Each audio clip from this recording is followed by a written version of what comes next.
Trust me, Jack's Beanstalk stinks. The story of Jack and the Beanstalk, as told by the Giant, by Eric Braun, illustrated by Christian Bernardi. Trust me, Jack's Beanstalk stinks. People think it's easy being a giant. You get to be rotten, grumpy, and loud. You're big and tough. You have gobs of treasure. And nobody tells you to behave. Giant life is no picnic, though. It's hard to find shoes that fit. My knees hurt from the weight of my huge body. And I'm always hungry. Always. But the worst thing? Humans. Humans are part of a balanced giant breakfast. But when you're not eating them, they are a real pain. Sometimes they laugh at me behind my back. They call me stinky and fatso. They ring my doorbell and run away. Ha ha ha, very funny. This boy named Jack was extra bold. He came up through the clouds one day while I was out gathering a small breakfast. He tricked my wife into feeding him and then hid inside my house. I mean, come on. Would he hide inside a human's house? That's a crime. Well, he didn't trick me. I could smell him. He smelled delicious. Maybe you still smell that kitty casserole from supper last night, my wife said. Fee, fi, fo, fum, I said. In giant, this means something like, go on home now, I promise I won't eat you. But he stayed in his hiding space, that little rat. After breakfast, I took a nap, like I always do. Eating makes me tired. And when I did, Jack stole a bag of gold. Humans, nutritious and sneaky. Sometime later, Jack came back again. And again, he tricked my wife into letting him inside. When I came home from picking up a light breakfast, I could smell him. I knew who it was. Maybe you still smell that little dude stew from last night. Fee, fi, fo, fum, I yelled.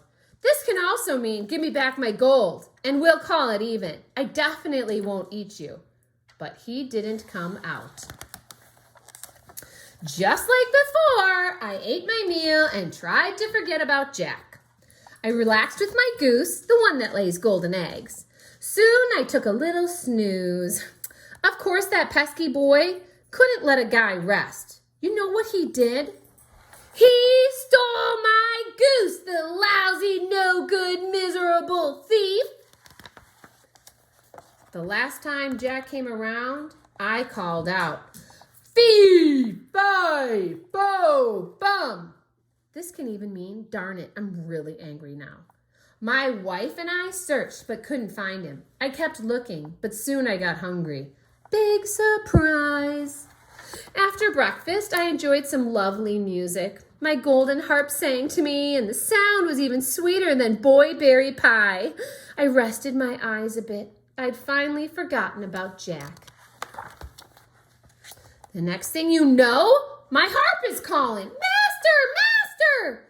Jack was running off with it, and I thundered after. I almost caught up to them too, but they disappeared into the clouds. And there it was, a big beanstalk. Jack was climbing down it.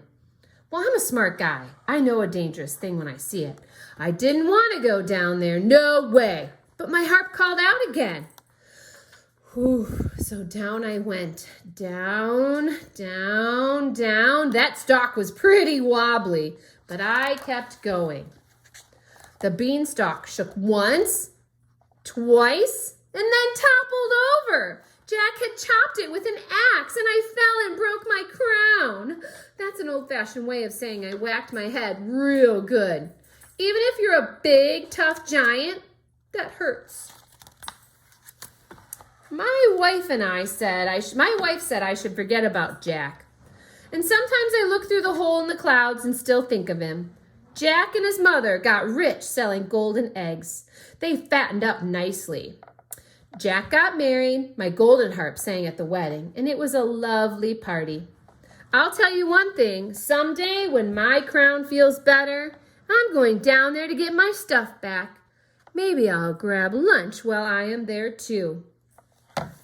The giant says it's hard to be a giant and humans bother him and he just wants to be left alone. Do you believe him? Why or why not? You'll have to think about it. Trust me, Jack's Beanstalk stinks. The story of Jack and the Beanstalk as told by the giant.